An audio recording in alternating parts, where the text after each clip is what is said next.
Shalom Bapak Ibu Saudara. Sudah 2 minggu belakangan ini dari kediaman saya yang tidak jauh dari jalan raya terdengar seringnya mobil ambulans meraung-raung. Sehari bisa 4-5 kali. Baik yang sudah meninggal sampai yang akan dikuburkan. Bahkan di lingkungan tempat tinggal saya ini lebih dari 10 orang yang meninggal dalam 2 minggu ini. Bahkan ada satu keluarga dalam satu rumah yang kehilangan 3 anggota keluarganya sekaligus. Akibatnya kami sekeluarga memutuskan untuk ada di dalam rumah dengan tetap membaca firman Tuhan, berdoa sambil menjaga kesehatan. Saya bayangkan ketika Alkitab saya mengisahkan Ayub dan keluarganya yang ditimpa malapetaka. Ketika Tuhan menjawab permohonan iblis untuk mencobai iman Ayub. Apa yang terjadi dengan keluarga Ayub selanjutnya? Saya dan Bapak Ibu Saudara ikuti ulasan singkat sesudah ini.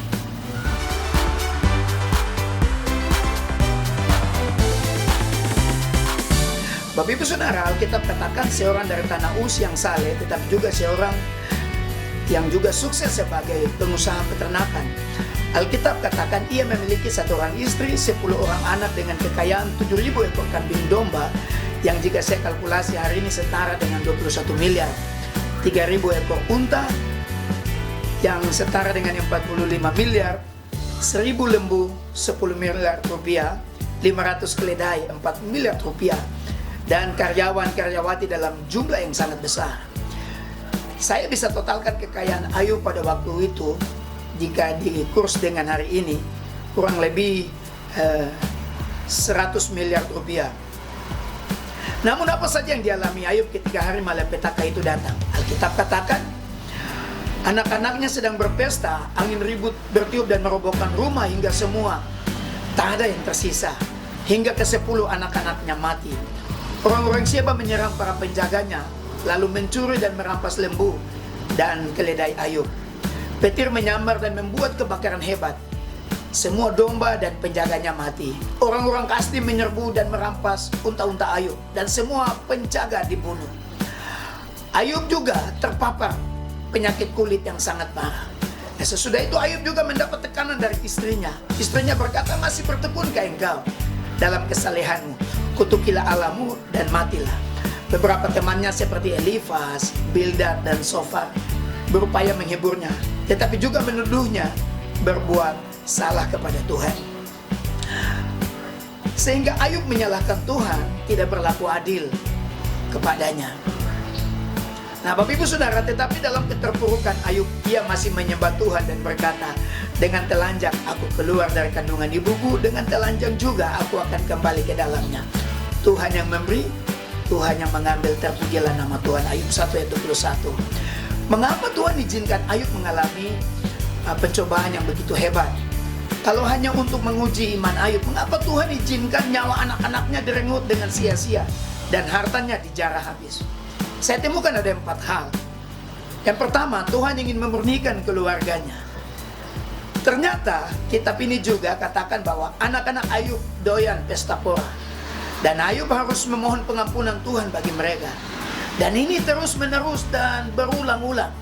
Saudara bisa baca dalam Ayub pasal 1 ayat 5. Jika kehidupan mereka yang model seperti ini yang tak mengenal Tuhan, dan kehidupan pesta pora yang mana berbanding terbalik dengan ayahnya Ayub, maka ini bisa menjadi alasan penting Tuhan menggantikan mereka dengan anak-anak mereka Ayub yang baru. Yang kedua, Tuhan ingin melihat komitmen iman Ayub. Ternyata di tengah-tengah badai cobaan yang begitu berat, Ayub masih berkata, aku tahu bahwa engkau sanggup melakukan segala sesuatu dan tidak ada rencanamu yang gagal. Ayub 42 ayatnya yang kedua. Yang ketiga, Ayub mempertahankan integritasnya. Ini ditandai dengan ia berkata kepada istrinya, apakah kita mau menerima yang baik dari Allah tetapi tidak mau menerima yang buruk? Artinya kadang-kadang sifat kita manusia mengucap syukur kalau keadaan lagi senang, tetapi kalau lagi terpuruk, bagaimana dengan ucapan syukur? Ini hanya terjadi bagi orang-orang yang berintegritas tinggi, yang mampu mengucap syukur dalam keadaan terpuruk. Ayub pasal 2 ayat 10. Dan yang keempat, Ayub percaya akan ada pemulihan. Ayub 42 ayat 5 dan 10 berkata begini, hanya dari kata orang saja aku mendengar tentang engkau, tetapi sekarang mataku sendiri memandang engkau. Lalu Tuhan memulihkan keadaan Ayub setelah ia meminta doa untuk sahabat-sahabatnya, dan Tuhan memberikan Ayub 2 kali lipat dari segala kepunyaannya dahulu. Ayub 42 ayat 12 sampai 14. Tuhan memberkati Ayub dalam hidupnya yang selanjutnya lebih daripada dalam hidupnya yang dahulu. Ia mendapat 14.000 kambing domba dan 6.000 unta, 1.000 pasang lembu dan 1.000 ekor keledai betina. Ia juga mendapat 7 orang anak laki-laki, 3 orang anak perempuan. Dan anak perempuan yang pertama diberinya nama Yemima, yang kedua Kesia, dan yang ketiga Kerenhapuk. Bapak Ibu Saudara, dari tempat ini saya himbau saudara tetap jaga hubungan dengan Tuhan Yesus dengan membaca firman, berdoa, menyembah dan memuji Tuhan, dan jangan lupa jaga kesehatan saudara. Dari sini doa saya masih bersama Bapak Ibu Saudara sekalian. Shalom.